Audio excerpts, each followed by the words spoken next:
Bel sudah berbunyi. Waktunya masuk kelas.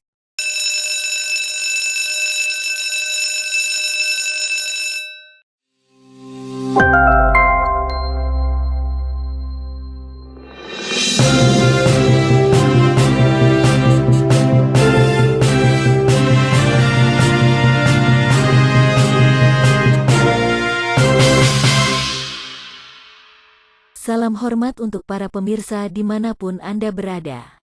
Kami ucapkan terima kasih sudah berkenan berpartisipasi untuk channel ini. Pada kesempatan ini, kami akan berbagi pengetahuan tentang tata cara pengisian data di formulir peserta didik atau FPD untuk aplikasi Dapodik versi 2023. Untuk lebih jelasnya, silahkan simak tayangan video ini sampai selesai. Semoga bermanfaat untuk para pemirsa semua. Dapodik adalah singkatan dari Data Pokok Pendidikan. Dapodik merupakan salah satu sistem yang sudah disediakan oleh pemerintah untuk menjadi database di satuan pendidikan, khususnya memberikan informasi kepada pengambil kebijakan untuk memperoleh informasi data tentang kependidikan. Sedangkan FPD atau formulir peserta didik adalah formulir yang diperuntukkan untuk menghimpun data peserta didik yang akan dimasukkan ke dalam aplikasi Dapodik, khususnya peserta didik baru di suatu sekolah. Sebelum kita lanjut pembahasannya, jika video ini bermanfaat, silahkan pencet tombol jempol ke atas, lalu berikan komentar di kolom komentar. Dan bagi yang belum subscribe, yaitu ditandai dengan tulisan subscribe yang masih berwarna merah, silahkan dipencet dulu tulisan subscribe berwarna merah di bawah video ini sebagai wujud dukungan Anda, agar kami lebih semangat membuat video-video bermanfaat lainnya. Oke, selanjutnya mari kembali fokus ke FPD. Yang pertama adalah tanggal. Tanggal ini adalah tanggal pengisian formulir. Silahkan isikan pada kotak yang sudah tersedia. 2 kotak pertama untuk tanggal, 2 kotak kedua untuk bulan, dan 4 kotak untuk tahun. Selanjutnya bagian data pribadi. Nomor 1. Nama lengkap. Nama lengkap diisi nama peserta didik yang ejaan penulisannya sesuai dengan dokumen resmi yang berlaku, yaitu dokumen akta kelahiran. Dan jika belum memiliki akta kelahiran, bisa berdasarkan kartu keluarga atau ijazah dari sekolah sebelumnya. Nomor 2. Jenis kelamin. Silahkan beri tanda centang untuk pilihan jenis kelamin yang sesuai dengan jenis kelamin peserta didik. Nomor 3. NISN. Diisi dengan nomor induk siswa nasional peserta didik. Jika belum memiliki, maka dikosongkan saja. Bagi yang dari TK atau RA, biasanya sudah memiliki NISN. Jika belum tahu NISN-nya, bisa melihat di dokumen ijazah sekolah sebelumnya, atau bisa bertanya kepada pendidik atau guru di sekolah sebelumnya. Nomor 4. NIK atau nomor KITAS. Nomor induk kependudukan diperuntukkan untuk warga negara Indonesia atau WNI. NIK tercantum pada kartu keluarga, kartu identitas anak, atau KTP jika sudah memiliki. Sedangkan KITAS diperuntukkan untuk warga negara asing atau WNA. Hati-hati, pastikan NIK tidak tertukar dengan nomor kartu keluarga, karena keduanya memiliki format yang sama. NIK terletak pada kolom di samping kolom nama, sedangkan nomor kartu keluarga terletak di bagian atas tengah kartu keluarga. Nomor 5. Nomor kartu keluarga. Pada bagian nomor 5 inilah, baru kita masukkan nomor KK atau nomor kartu keluarga. Nomor 6. Tempat lahir. Tempat lahir peserta didik diisi sesuai dokumen resmi yang berlaku, seperti akta kelahiran anak, kartu keluarga, kartu identitas anak, atau KTP. Nomor 7. Tanggal lahir. Ini berkaitan dengan data tempat lahir di atas. Tanggal lahir peserta didik juga diisi sesuai dokumen resmi yang berlaku, seperti akta kelahiran anak, kartu keluarga, kartu identitas anak, atau KTP. Nomor 8. Nomor registrasi akta lahir, atau disebut juga nomor registrasi akta kelahiran. Nomor registrasi yang dimaksud umumnya tercantum pada bagian tengah atas lembar kutipan akta kelahiran anak. Nomor 9. Agama dan kepercayaan. Isilah dengan bilangan sesuai pilihan agama yang tertera berikut. Agama apa yang dianut oleh peserta didik? Apabila peserta didik adalah penghayat kepercayaan, misalnya pada daerah tertentu yang masih memiliki penganut kepercayaan, dapat memilih opsi kepercayaan kepada Tuhan Yang Maha Esa. Nomor 10. Kewarganegaraan. Centang pada lingkaran pilihan, apakah peserta didik termasuk WNI ataukah WNA, lalu tuliskan nama negaranya. Nomor 11. Berkebutuhan khusus. Isi kotak dengan pilihan bilangan yang sesuai dengan kebutuhan khusus yang disandang oleh peserta didik. Dapat diisi lebih dari 2. Dan jika peserta didik bukan peserta didik berkebutuhan khusus, silahkan dikosongi saja. Nomor 12. Alamat jalan. Diisi jalur tempat tinggal peserta didik, bisa saja terdiri atas gang, kompleks, blok, nomor rumah, dan sebagainya selain informasi yang diminta oleh kolom-kolom yang lain pada bagian ini. Sebagai contoh, peserta didik tinggal di sebuah kompleks perumahan Gria Adam yang berada pada Jalan Kemanggisan, dengan nomor rumah 4C, di lingkungan RT 005 dan RW 011, Dusun Cempaka, Desa Salatiga. Maka dapat diisi dengan tulisan jalan, titik, Kemanggisan, kompleks Gria Adam, no, titik, 4C, nomor 13, RT, dan 14, RW. Diisi dengan tulisan angka sesuai nomor RT dan RW tempat tinggal peserta didik saat ini. Nomor 15. Nama dusun. Diisi dengan nama dusun tempat tinggal peserta didik saat ini. Nomor 16. Nama kelurahan atau desa. Diisi dengan nama kelurahan atau desa tempat tinggal peserta didik saat ini. Nomor 17. Kecamatan. Kemudian 18. Kode pos. Kecamatan dan kode pos ini diisi dengan nama kecamatan tempat peserta didik tinggal saat ini. Demikian juga kode posnya, nomor 19, Lintang, dan nomor 20 Bujur. Diisi dengan titik koordinat tempat tinggal siswa. Biasanya bisa dilacak melalui Google Maps atau sejenisnya. Nomor 21, tempat tinggal. Silahkan diisi dengan bilangan sesuai dengan pilihan tempat tinggal peserta didik yang tertera. Nomor 22. Moda transportasi. Diisi dengan bilangan sesuai dengan pilihan moda transportasi peserta didik yang tertera.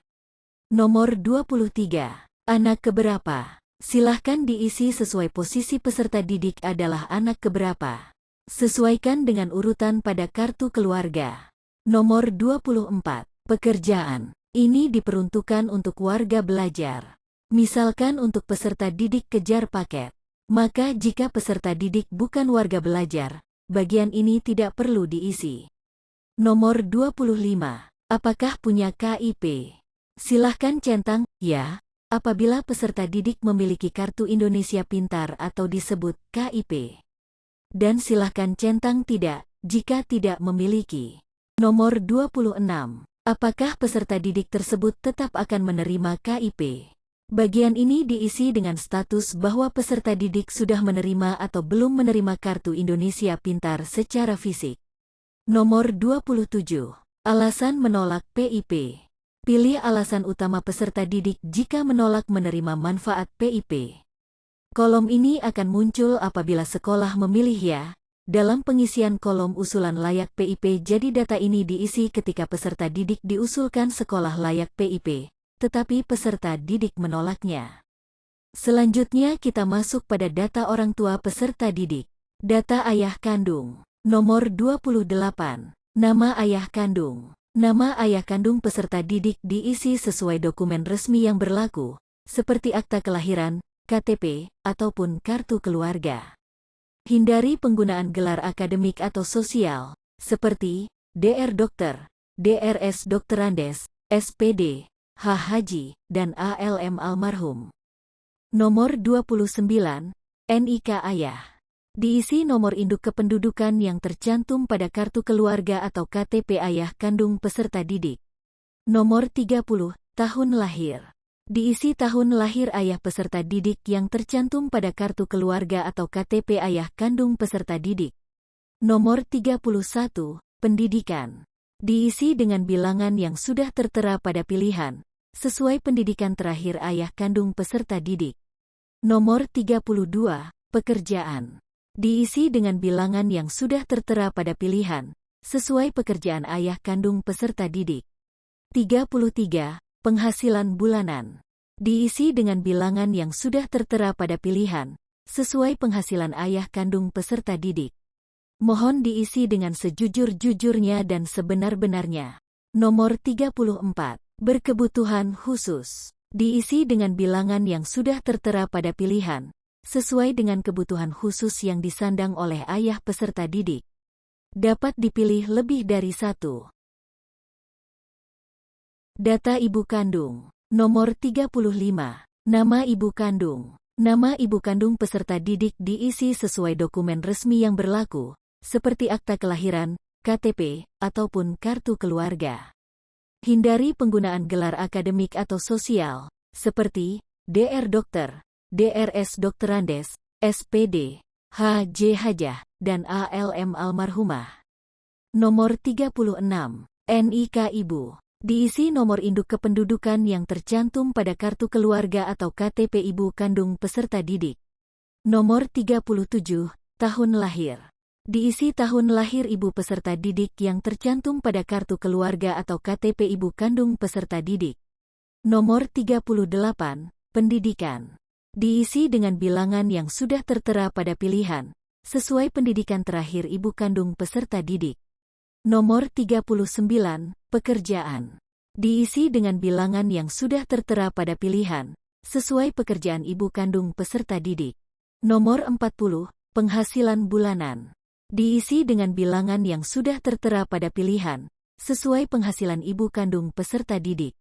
Mohon diisi dengan sejujur-jujurnya dan sebenar-benarnya. Nomor 41. Berkebutuhan khusus. Diisi dengan bilangan yang sudah tertera pada pilihan, sesuai dengan kebutuhan khusus yang disandang oleh ibu peserta didik. Dapat dipilih lebih dari satu. Selanjutnya data wali. Data wali diisi jika peserta didik ikut wali, misalnya diangkat menjadi anak angkat. Atau ayah meninggal dunia, sehingga peserta didik ikut kakek atau saudara ayah. Jika peserta didik masih ikut orang tuanya sendiri, data wali ini silahkan dikosongi saja. Selanjutnya data kontak. Nomor 48. Nomor telepon rumah. Jika memiliki, diisi nomor telepon rumah pribadi, orang tua, atau wali, tanpa tanda baca. Nomor 49. Nomor HP. Jika memiliki, diisi nomor HP atau telepon seluler milik pribadi, orang tua, atau wali, tanpa tanda baca. Nomor 50. Email. Diisi alamat email milik pribadi, orang tua, atau wali. Selanjutnya kita masuk di data rincian peserta didik. Data periodik. 1. Tinggi badan. Diisi dengan tinggi badan peserta didik terbaru, dalam satuan sentimeter. 2. Berat badan. Diisi dengan berat badan peserta didik terbaru, dalam satuan kilogram. 3. Lingkar kepala. Diisi dengan ukuran lingkar kepala peserta didik terbaru, dalam satuan sentimeter. 4. Jarak tempat tinggal ke sekolah. Centang pilihan jarak rumah peserta didik ke sekolah, kurang dari 1 km atau lebih dari 1 km. 5. Sebutkan dalam kilometer. Jika jarak rumah peserta didik ke sekolah lebih dari 1 km, isikan dengan angka jarak yang sebenarnya pada kolom ini dalam satuan kilometer. Diisi dengan bilangan bulat, bukan pecahan. 6. Waktu tempuh ke sekolah. Diisi lama perjalanan peserta didik ke sekolah. Kolom kiri adalah jam, kolom kanan adalah menit. Misalnya, peserta didik memerlukan waktu 1 jam 15 menit, maka kotak kiri diisi 1 sedangkan kanan diisi 15. Jika memerlukan waktu 25 menit, maka kotak kiri diisi 0, sedangkan kanan diisi 25. 7. Jumlah saudara kandung. Diisi jumlah saudara kandung yang dimiliki peserta didik. Jumlah saudara dihitung tanpa menyertakan peserta didik itu sendiri, dengan rumus jumlah kakak ditambah adik. Isikan 0 apabila anak tunggal. Prestasi. Jenis prestasi. Isikan dengan angka yang tertera, yang sesuai dengan jenis prestasi yang pernah diraih oleh peserta didik. Tingkat prestasi. Isi dengan angka yang tertera, yang sesuai dengan tingkat penyelenggaraan prestasi yang pernah diraih oleh peserta didik. Nama prestasi. Tuliskan nama kegiatan atau acara dari prestasi yang pernah diraih oleh peserta didik. Contoh lomba cerdas cermat bahasa Indonesia tingkat SMP. Sesuaikan menurut piagam yang diperoleh. Tahun prestasi. Prestasi tahun prestasi yang pernah diraih oleh peserta didik. Penyelenggara. Tuliskan nama penyelenggara, panitia kegiatan dari prestasi yang pernah diraih oleh peserta didik. Contoh, Panitia O2SN dan FL2SN Cup Bengkayang. Sesuaikan menurut piagam yang diperoleh.